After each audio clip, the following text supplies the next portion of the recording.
जो हमारे उम्मीदवार हैं वो पतली गली से पिछले दरवाजे से घुस गए, ऐसी बात नहीं है। वो पिछले 2 सालों से जनसुराज से जुड़े हुए हैं। जनता से मेरी अपील रहेगी कि दिखावे के विकास की ओर न जाओ, अपनी चेतना का विकास करो, अपने में नागरिकता पैदा करो और बदलाव के लिए कटिबद्ध हो जाओ, तो बस विकास का रास्ता प्रशस्त हो जाएगा, खुद खुल जाएगा, किसी को करने की आवश्यकता नहीं रहेगी। जब बिहार का हर एक नागरिक के पास एक अपनी योजना होगी तभी बिहार का असली विकास होगा। नमस्कार, इस वक्त समस्तीपुर के उजियारपुर विधानसभा अंतर्गत दलसिंह सराय के क्योंटा में मैं मौजूद हूं और हमारे साथ जनसुराज के कद्दावर नेता साथ में हैं। इनसे मिलते हैं और बातचीत करते हैं कि उजियारपुर विधानसभा में किस तरह से तैयारी है और क्या माहौल है अभी तक की। सर, सबसे पहले तो स्वागत है। धन्यवाद। सर, अपना परिचय दे दीजिए। सर, मेरा नाम बसंत कुमार चौधरी, मैं पटना उच्च न्यायालय का वरीय अधिवक्ता हूँ जी, और जनसुराज में पिछले 2 सालों से जुड़ा हुआ हूँ। जी, नेशनल एग्जीक्यूटिव काउंसिल का सदस्य हूँ और मैनिफेस्टो कमेटी का चेयरमैन हूँ। सर, चुनाव का महज 5 से 10 दिन मैक्सिमम है बचा हुआ।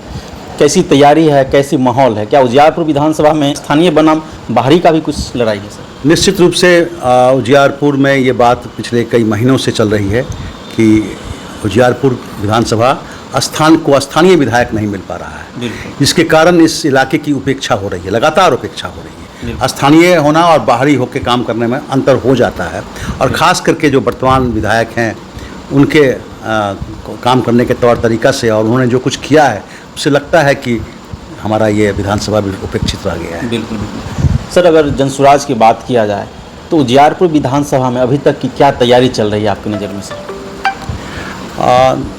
दलसिंह सराय और उजियारपुर जो दोनों इलाका है वहाँ पे पिछले 1 साल से पार्टी का संगठन रूप ले चुका है और उजियारपुर में एक हमारी पार्टी की बड़ी रैली भी हुई है जिसमें प्रशांत किशोर आए भी थे। वो दलसिंह सराय भी आए थे, मेरे यहाँ आए थे, हज़ारों लोग यहाँ उस समय भी जुटे थे। और आज पूरे बिहार में प्रशांत किशोर और जनसुराज की पहचान बहुत तेज़ी से बनी है और गहरी बनी है। 1 साल पुरानी पार्टी का इतना जल्दी प्रभाव और पहचान बनना यह अपने आप में एक बड़ी उपलब्धि मानता हूं मैं।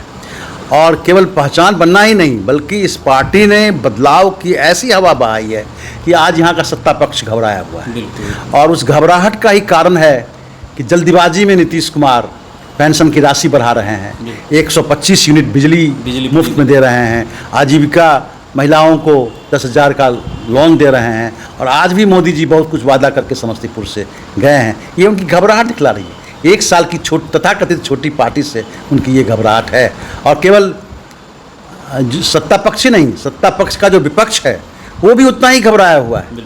इसलिए अनाप शनाप कार्यक्रम लेके वो आ रहे हैं। आपने सुना होगा कि 2 करोड़ 70 लाख परिवार को सरकारी नौकरी देंगे।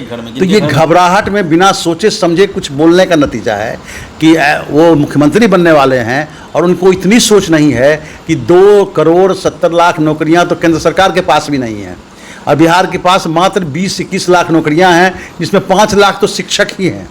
तो ऐसी कोई संभावना ही नहीं है, कोई स्कोप नहीं है कि हम 20 लाख और नौकरी सृजित कर सके। तो 2 करोड़ 70 लाख की तो बात ही बेकार है और सिवाय कुछ दे देना, इतना रुपया भेज देंगे, इतना रुपया अकाउंट में देंगे, ये राजनीति नहीं है। कहीं ना कहीं बौखलाहट होगी। ये विकृति है, राजनीति का विकृतिकरण हो रहा है, राजनीति को विकृत किया जा रहा है, ये डेमोक्रेसी को बर्बाद किया जा रहा है, डेमोक्रेसी को पॉपुलिज्म की ओर धकेला जा रहा है, उपभोक्तावाद की ओर धकेला जा रहा है, जनता को, वोटरों को लोभी बनाया जा रहा है। ये प्रजातंत्र का नकारात्मक पक्ष। बिल्कुल। सर, उजियारपुर विधानसभा में देख रहे हैं कि जनसुराज की खेमे में कुछ न कुछ दिक्कतें आपस में चल रही है। इसी तरह कई विधानसभा में देख रहे हैं कि जो स्थानीय जिन्होंने अच्छे खासे उसमें काम किए हैं, सहायता किए हैं, पद यात्रा में भी साथ दिए हैं, उनको टिकट नहीं मिल करके पतली गली से किन्हीं और को मिल गई। इस तरह से कई विधानसभा में आ रहे हैं। सर, ऐसी बात नहीं है कि हमारे दुर्गा प्रसाद सिंह जो हमारे उम्मीदवार हैं वो पतली गली से पिछले दरवाजे से घुस गए, ऐसी बात नहीं है। वो पिछले 2 सालों से जनसुराज से जुड़े हुए हैं, लेकिन उनके साथ कुछ त्रासदी हुआ, शायद आप लोग को नहीं मालूम होगा। उनके पुत्र का देहांत हो गया, वो बीमार था, उसकी सेवा वो कर रहे थे और करना भी चाहिए, किसी पिता का ये कर्तव्य होता है।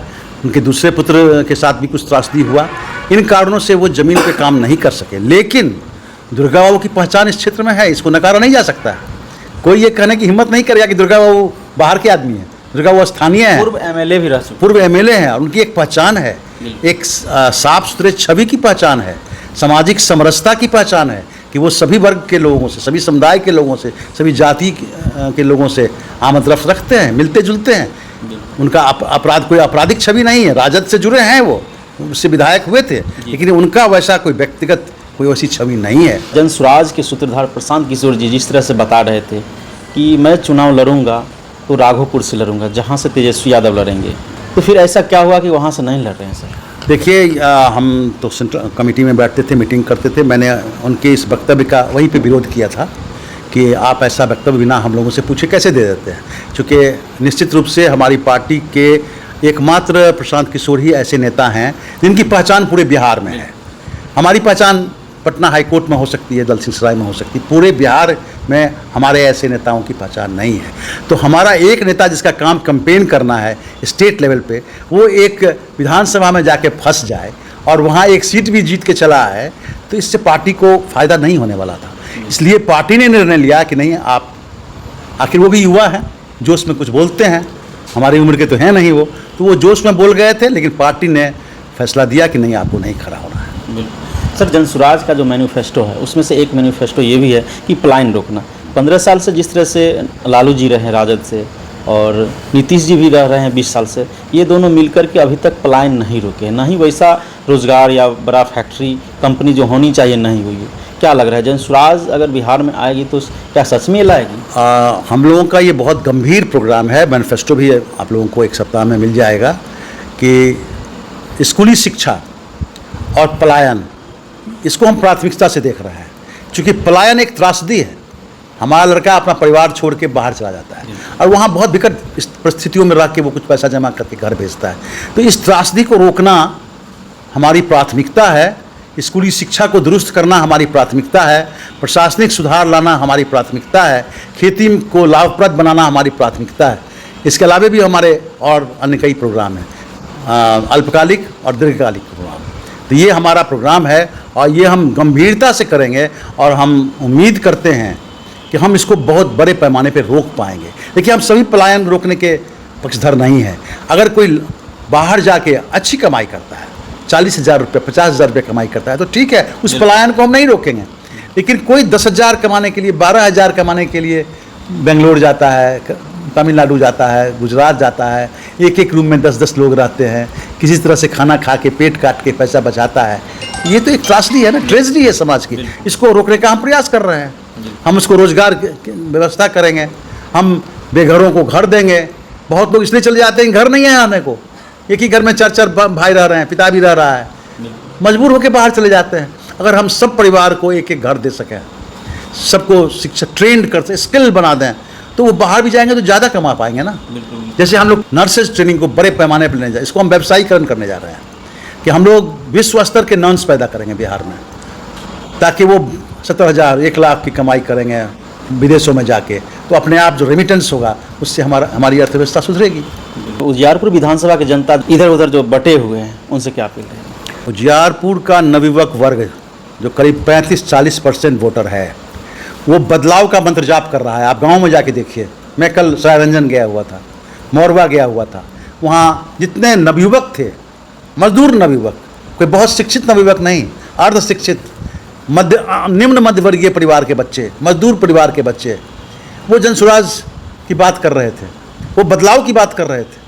ये क्या अपने आप में एक बिहार में बड़ा विकास का कदम नहीं है कि लोग यहाँ का अशिक्षित तबका, मजदूर तबका, जब समाज के गतिहीनता को से ऊब चुका है, वो बदलाव के लिए आशान्वित है। ये अपने आप में एक बहुत बड़ा बदलाव है जो हम सत्ता में आने के पहले ले आए हैं। सत्ता में ले आने के पहले हमने सामाजिक समरसता कायम की है। हम 40 वोट टिकट मुसलमानों को दे रहे हैं, 40 महिलाओं को टिकट दे रहे हैं, 75 अति पिछड़ों को टिकट दे रहे हैं। ये समाज, ये तीनों समाज कभी भी इतने बड़े पैमाने पर उसको प्रतिनिधित्व किसी पार्टी ने नहीं दी थी। सर, उजियारपुर विधानसभा में ही नहीं, बहुत सारे ऐसे विधानसभा में जिसमें दलित, महादलित ऐसे घर हैं जिनके पास अभी तक ज़मीन नहीं है। आज़ादी के 78 साल पूरे हो गए, फिर भी अभी तक ज़मीन नहीं है, घर भी नहीं रहा। बिहार में पिछले 78 वर्षों में भूमि सुधार नहीं किया गया, केवल जमींदारी उन्मूलन किया गया। जमींदारी उन्मूलन से बस इतना ही फ़र्क हुआ कि जो मालगुजारी जमींदार वसूलते थे और कमीशन थोड़ा रख के अंग्रेज को देते थे, वो अब BDO CO वसूल रहा है। इसके बाद जो भूमि सुधार होना चाहिए था, जो रेवेन्यू रिकॉर्ड्स बनना चाहिए था। जो फालतू ज़मीन जो बड़े भूमिपतियों के पास है उसको लिया जाना चाहिए था, उसको भूमिहीनों में बांटा जाना चाहिए था, चकबंदी किया जाना चाहिए था, वैज्ञानिक खेती लागू किया, वो नहीं हुआ, जिस कारण बिहार की जनसंख्या 3 करोड़ से आज 13 करोड़ पहुंच गई। अगर अंदाज कीजिए आज बिहार की जनसंख्या 3 से 4 करोड़ रहती तो किसी को बाहर जाने की ज़रूरत होता? सबके पास अपना घर होता अगर, तो लोग बाहर क्यों जाते? सब परिवार को एक छोटा ही घर, एक रूम का ही घर, 200 स्क्वायर फीट का ही घर मिला होता तो क्या बिहार की ये बदहाली होती, ये शोषण होता? तो पिछड़ापन से जनसंख्या बढ़ता है। और नीतीश के राज में भी बिहार की आबादी 8 करोड़ से 13 करोड़ हो गई। ये दर्शाती है कि उनके शासनकाल में सामाजिक विकास बिल्कुल जीरो हो गया। तब तो प्रति व्यक्ति आय आज कुछ लोग 32,000 कहते हैं, मान लीजिए 50,000 ही है। हिंदुस्तान में, भारत में सबसे न्यूनतम है ये। बिहार का सकल उत्पादन 18वें पोजीशन पे है। हम आसाम से ऊपर हैं और झारखंड से ऊपर हैं। हम यूपी के भी बहुत नीचे चले गए आज की तारीख में। बिहार में 40 लाख परिवार बेघर है। 40 लाख परिवार का मतलब आप 5 से गुना कर लीजिए, 2 करोड़ की आबादी बेघर है, जो प्लास्टिक का घर बना के जैसे तैसे रह रही है। रोज उसको हटाया जाता है अतिक्रमण के नाम पे। तो आप क्या उम्मीद करते हैं? और विकास की बात कर रहे हैं, रोड की लंबाई गिन रहे हैं, पुल की संख्या गिना रहे हैं। और पुल भी तो ध्वस्त होते हैं, नए नए जवान पुल ध्वस्त हो गए। ये बिहार में ही हुआ है और तो कहीं हुआ नहीं है। बिहार में इतने बड़े पैमाने पर लूट हुई है पिछले 15 साल में, जिसकी कोई कल्पना नहीं कर सकता है। बिहार के अफसरों ने सबसे ज़्यादा सोना खरीदा था नोटबंदी के समय में। यहाँ हमारा आंकलन है कि करीब 2 लाख 3 लाख करोड़ सरकारी धन लूटा गया है, कमीशन के नाम पे, दलाली के नाम पे लूटा गया है। ये तो अखबारों में भी आ रहा है। बिल्कुल सर, लास्ट अपील क्या रहेगी जनता से? जनता से मेरी अपील रहेगी कि दिखावे के विकास की ओर न जाओ, अपनी चेतना का विकास करो, अपने में नागरिकता पैदा करो और बदलाव के लिए कटिबद्ध हो जाओ, तो बस विकास का रास्ता प्रशस्त हो जाएगा, खुद खुल जाएगा। किसी को करने की आवश्यकता नहीं रहेगी। जब बिहार का हर एक नागरिक के पास एक अपनी योजना होगी, तभी बिहार का असली विकास होगा। बहुत बहुत धन्यवाद सर।